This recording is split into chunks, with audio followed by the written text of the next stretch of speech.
हमारे सामने जो नोट्स हैं हम उन्हें एक एक करके समझेंगे। बिल्कुल, ध्यान यहाँ होना चाहिए। ये एक महत्वपूर्ण रिवीजन है, परीक्षा में यहाँ से सीधे प्रश्न बनते हैं। जी, तो कलम और कॉपी तैयार है? अच्छा है, जहाँ बोला जाए उसे नोट कर लेना है, कोई लापरवाही नहीं। चलिए शुरू करते हैं। ठीक है, तो पहली स्लाइड है जीव विज्ञान का परिचय और उसकी शाखाओं पर। हाँ, स्लाइड नंबर 1, पहला बिंदु, ध्यान से सुनिए। जीव विज्ञान यानी बायोलॉजी के पिता हैं अरस्तु, अरिस्टोटल। इसे याद कर लीजिए, ये एक स्टैटिक फैक्ट है। अरस्तु, ठीक है। दूसरा बिंदु भी इसी से जुड़ा है। जंतु विज्ञान, जूलॉजी के पिता भी अरस्तु ही हैं। अच्छा, तो बायोलॉजी और जूलॉजी दोनों के जनक अरस्तु हैं। बिल्कुल, इसमें कोई कंफ्यूजन नहीं होना चाहिए। अब तीसरा बिंदु, वनस्पति विज्ञान, बोटनी। इसके पिता हैं थियोफ्रेस्टस। ये भी बहुत महत्वपूर्ण है, अक्सर पूछा जाता है। थियोफ्रेस्टस। और चौथा, चिकित्सा शास्त्र, मेडिसिन के जनक हैं हिप्पोक्रेट्स। ये भी एक सीधा प्रश्न है। जी, और यहाँ एक और तथ्य दिया गया है बायोलॉजी शब्द के प्रयोग के बारे में। हाँ, बायोलॉजी शब्द का सबसे पहला प्रयोग 1802 में लैमार्क तथा ट्रेविरेनस ने किया। साल और नाम दोनों याद रखने, 1802। ठीक है, इसके बाद कुछ और शाखाएं हैं जैसे एपीकल्चर। हाँ, ये परीक्षा की दृष्टि से बहुत महत्वपूर्ण है। मधुमक्खी पालन को एपीकल्चर कहते हैं, रेशम कीट पालन को सेरिकल्चर। और कवकों का अध्ययन। कवकों का अध्ययन है माइकोलॉजी और शैवालों का अध्ययन है फाइकोलॉजी। ये चारों मैच दी कॉलम में आ सकते हैं या सीधे पूछे जा सकते हैं। इन्हें रट लीजिए। इन्हें याद रखने का कोई तरीका है? कंफ्यूजन हो जाता है कभी कभी। है, शैवाल यानी एल्गे पानी में फिसलता है, तो फिसलने से याद रखिए फाइकोलॉजी। इस तरह गलती नहीं होगी। ये अच्छा है, फिसलने से फाइकोलॉजी। चलिए अगली स्लाइड पर, स्लाइड नंबर 2, कोशिका विज्ञान, साइटोलॉजी। कोशिका यानी सेल। हाँ, पहला बिंदु खोज। कोशिका की खोज रॉबर्ट हुक ने 1665 में की। ये साल बहुत महत्वपूर्ण है, इसे नोट कर लीजिए। 1665, रॉबर्ट हुक। आप कुछ सीधे तथ्य। सबसे छोटी कोशिका है माइकोप्लाज्मा, सबसे बड़ी कोशिका है शुतुरमुर्ग कांडा। और मानव शरीर में? मानव में सबसे लंबी कोशिका है तंत्रिका तंत्र यानी न्यूरॉन। ये तीनों तथ्य सीधे परीक्षा में पूछे जाते हैं। जी, और कोशिका का सिद्धांत किसने दिया? कोशिका सिद्धांत स्लाइडन एवं श्वान ने दिया था।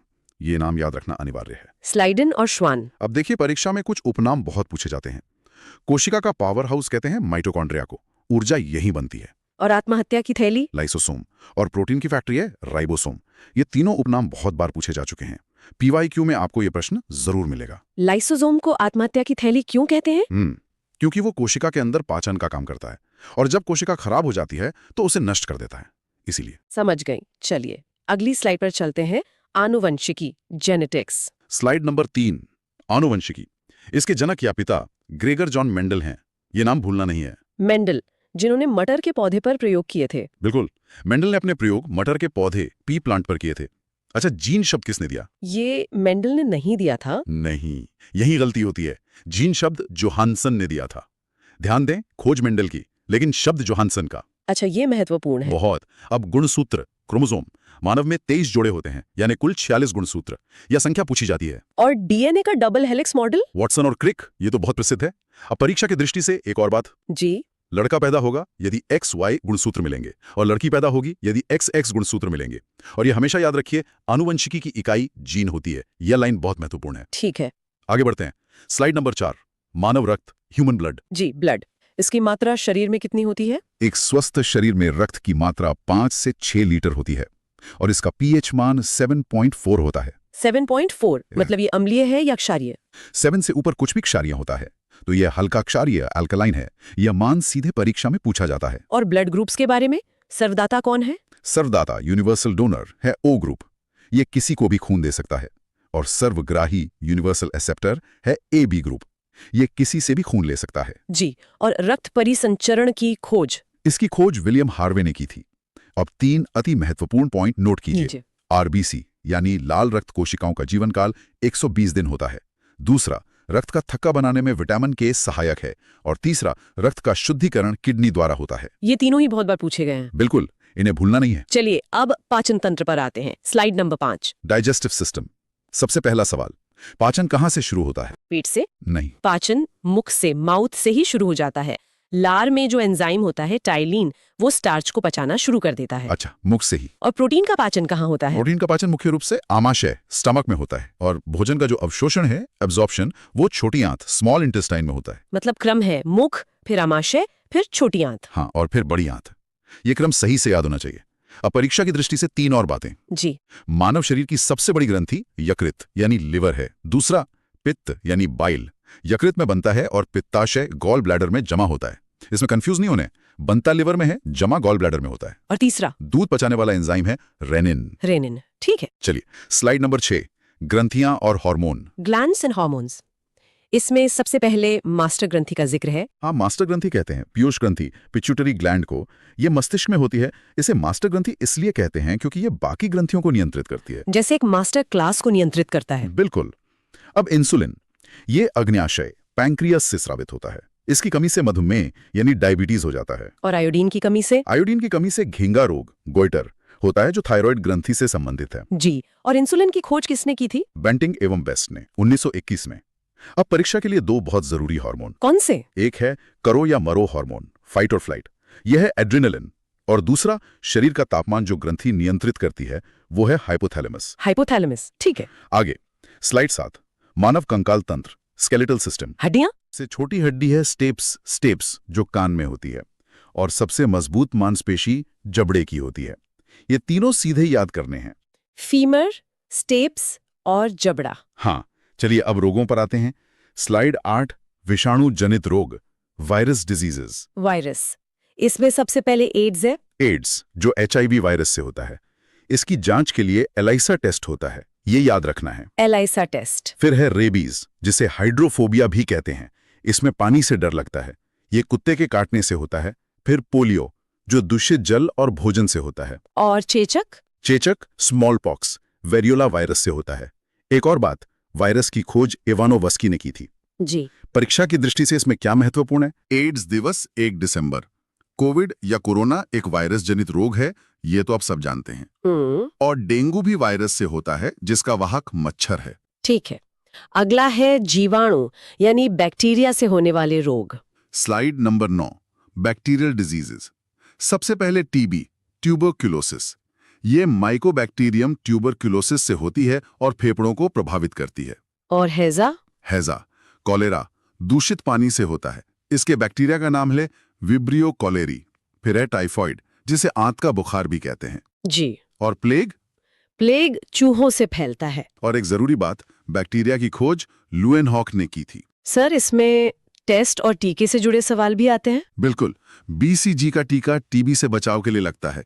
और Widal test, WIDAL test, typhoid की जांच के लिए होता है। ये दोनों बहुत पूछे जाते हैं। ठीक है।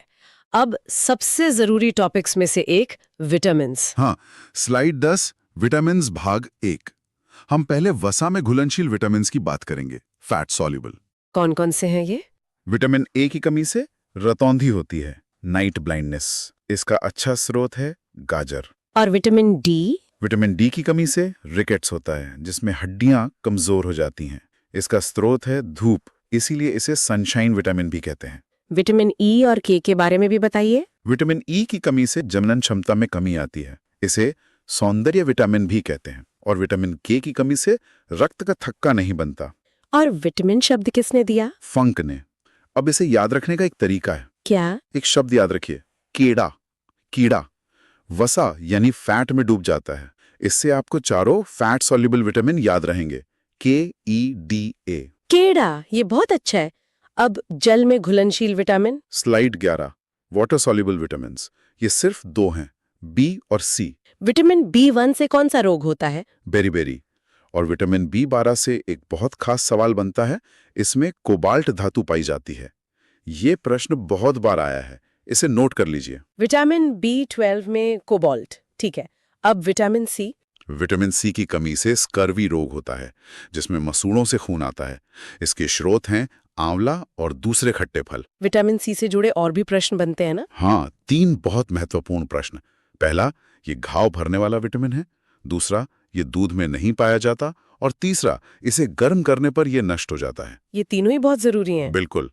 चलिए अब वनस्पति विज्ञान पर आते हैं। स्लाइड 12, प्रकाश संश्लेषण। फोटोसिंथेसिस, ये वो प्रक्रिया है जिससे पौधे अपना भोजन बनाते हैं। सही है। इस प्रक्रिया में पौधे कार्बन डाइऑक्साइड CO2 लेते हैं और ऑक्सीजन O2 छोड़ते हैं। और ये पत्तियों के हरे रंग की वजह से होता है। हाँ, क्लोरोफिल की वजह से।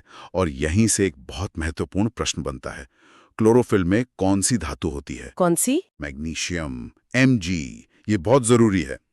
और ये पूरी प्रक्रिया क्लोरोप्लास्ट में होती है, जो पत्तियों में होता है। और केवल दिन में होती है क्योंकि सूर्य का प्रकाश चाहिए। किस रंग के प्रकाश में ये सबसे तेज होती है? सबसे तेज होती है लाल रंग के प्रकाश में और सबसे कम होती है बैंगनी रंग के प्रकाश में। ठीक है, अगला है पादप जगत, स्लाइड 13। प्लांट किंगडम, इसमें कुछ हार्मोन्स और ऊतकों की बात है। पहला ऑक्सिन, ये एक वृद्धि हार्मोन है। और फलों को पकाने वाली गैस? एथिलीन, ये एकमात्र गैसीय हार्मोन है। अब दो ऊतक, टिश्यू, जाइलम और फ्लोएम। जाइलम जल का परिवहन करता है? सही। ज से जाइलम, ज से जल, और फ्लोएम भोजन का परिवहन करता है। फ से फ्लोएम, फ से फूड यानी फल। ये याद रखने में आसान है। अब कुछ विविध तथ्य। सबसे बड़ा फूल है रेफ्लेसिया, सबसे छोटा फूल है वोल्फिया, और लौंग जो हम मसाले में इस्तेमाल करते हैं वो असल में फूल की कली होती है। अच्छा, लौंग एक कली है? हाँ। अब स्लाइड 14, श्वसन तंत्र, रेस्पिरेटरी सिस्टम। हमारा मुख्य अंग फेफड़े हैं। हाँ, लंग्स।